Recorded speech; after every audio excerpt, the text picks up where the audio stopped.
Kembali lagi bersama Mimin, di channel kita bersama yaitu Anime Channel. Kali ini kita akan mengulas sebuah komik yang berjudul Tokyo Underworld. Tanpa berlama-lama mari kita masuk pada alur ceritanya. Kami adalah saudara kembar, dan kami memiliki kekuatan misterius yang membuat kami bisa saling berhubungan, yang membuat kami seperti memiliki jiwa yang sama. Di awal scene, kita diperlihatkan seorang anak laki-laki yang dipukuli oleh beberapa orang. Nama anak itu adalah Yomi. Dia adalah anak kelas 2 SMA Daiba. Dia dipukuli karena ingin membantu wali kelasnya agar tidak dibully sama anak-anak berandalan ini. Yomi sudah diperingati agar tidak menghalangi mereka lagi. Tapi Yomi dengan sedikit rasa takut mengatakan bahwa mereka sudah kelewatan. Tapi para berandalan itu tidak mendengarkan Yomi sama sekali. Mereka terus-terusan mengintimidasi wali kelasnya. Yomi mulai mengkhawatirkan wali kelasnya itu yang terus-terusan dibully sama para berandalan itu. Yomi dengan bersusah payah mencoba menghentikan para berandalan itu agar berhenti melakukannya.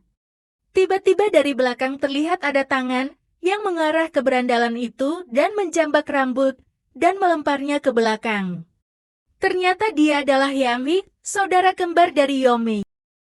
Yami datang untuk membantu sang kakak yang sedang terkena masalah karena membantu wali kelasnya. "Oh iya Yami, kau juga mau sok jadi pahlawan?"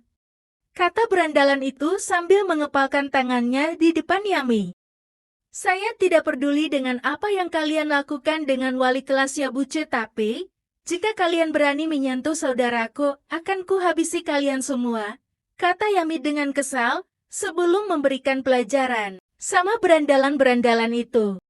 Siswa-siswa lain tercengang melihat kejadian itu semua, termasuk Hain Saikawa, siswan pindahan kelas 2. Alhasil Yomi dan Yami ikut dengan wali kelas Yabuche ke ruang rapat bersama kepala sekolah untuk dimintai keterangan tentang kejadian tadi.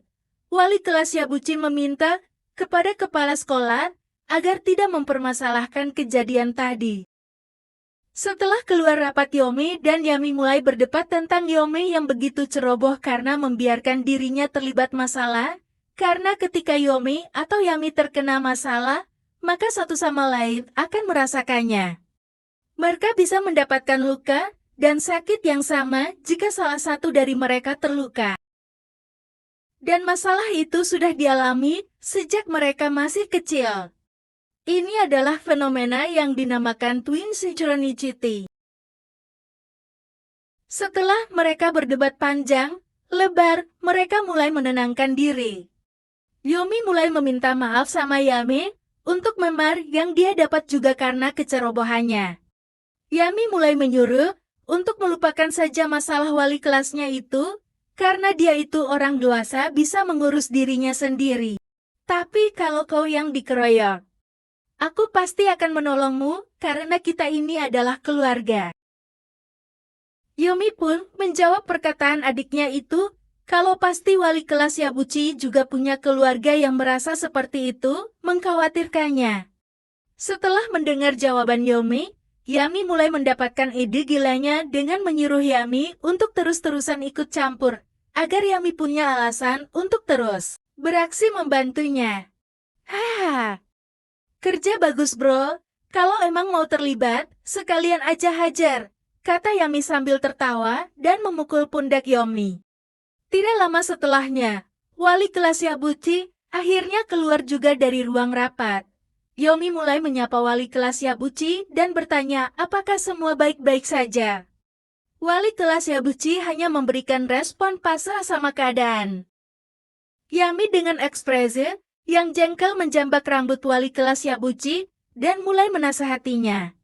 "Dengar ya Pak, sikapmu yang seperti itu yang akan diincar para berandalan-berandalan itu."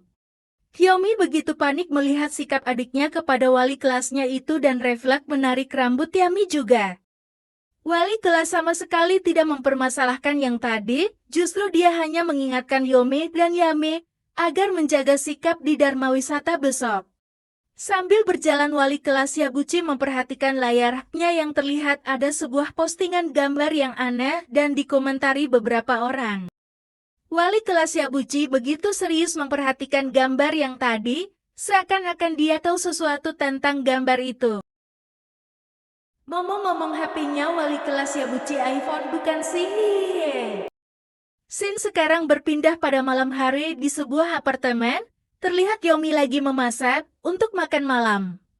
Samar-samar dia mencium bau sesuatu yang mengganggunya. Lalu ia mencari sumber dari bau itu.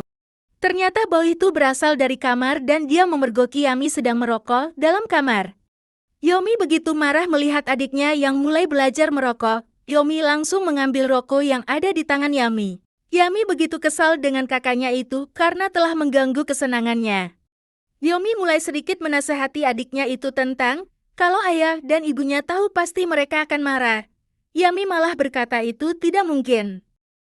Yomi mulai mengingat kembali, sejak 5 tahun yang lalu orang tua mereka menghilang entah kemana. Mereka sudah membuat laporan di kantor polisi, dan sudah keliling ke seluruh distrik di kota Tokyo tapi hasilnya tetap nihil. Yami beranggapan bahwa orang tua mereka sekarang pasti sudah hidup enak di suatu tempat. Mungkin mereka sekarang lega bebannya udah hilang. Itu merupakan pemikiran Yami tentang orang tua mereka yang sudah meninggalkannya sejak 5 tahun yang lalu. Kasihan juga lihat Yami dan Yomi begitu ya. Anak seumuran mereka pasti masih butuh kasih sayang kedua orang tua. Jadi untuk kita yang masih punya kedua orang tua bersama kita, harus bersyukur ya. Yomi mulai menasehati kembali adiknya itu.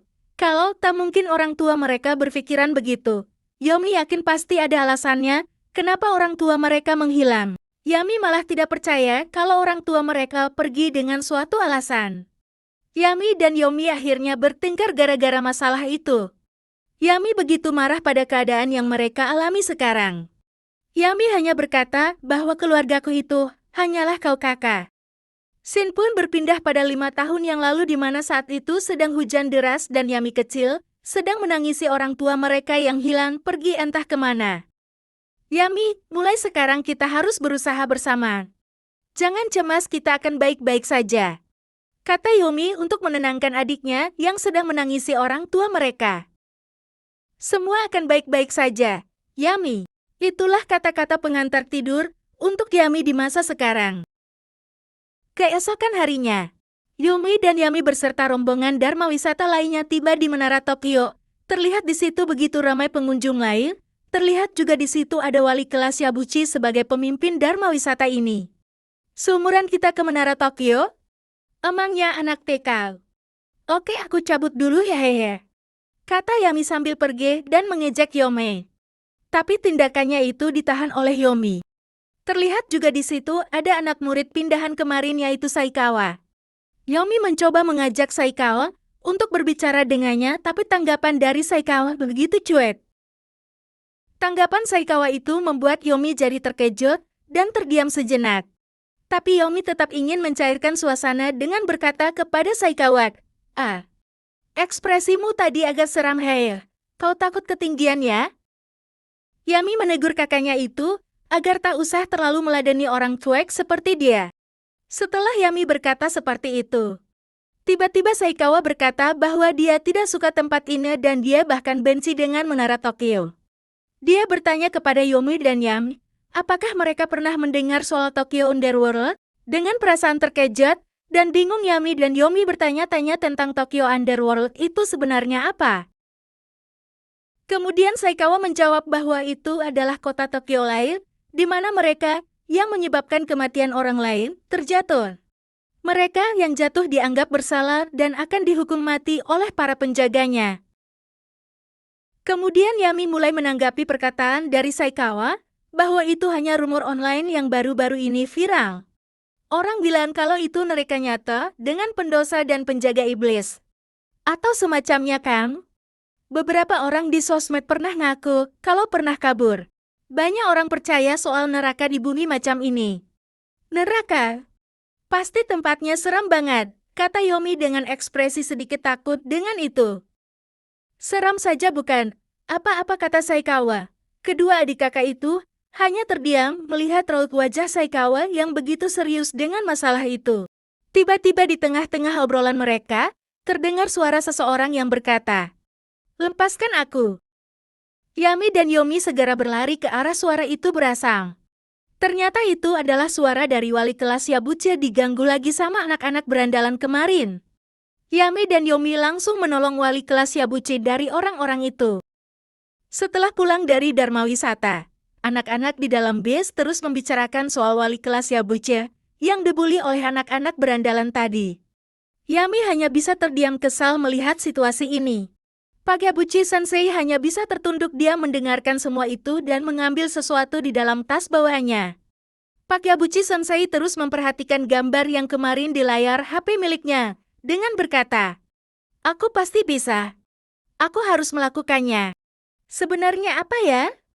Maksud dari Pak Yabuchi tentang perkataannya itu dan ada apa sebenarnya dengan gambar yang terus-terusan dilihat oleh Pak Yabuchi Sensei ini? Sayangnya chapter untuk episode satunya berakhir sampai di sini nih teman-teman. Tunggu kelanjutannya ya. Terima kasih dan bunyikan loncengnya juga ya hehehe.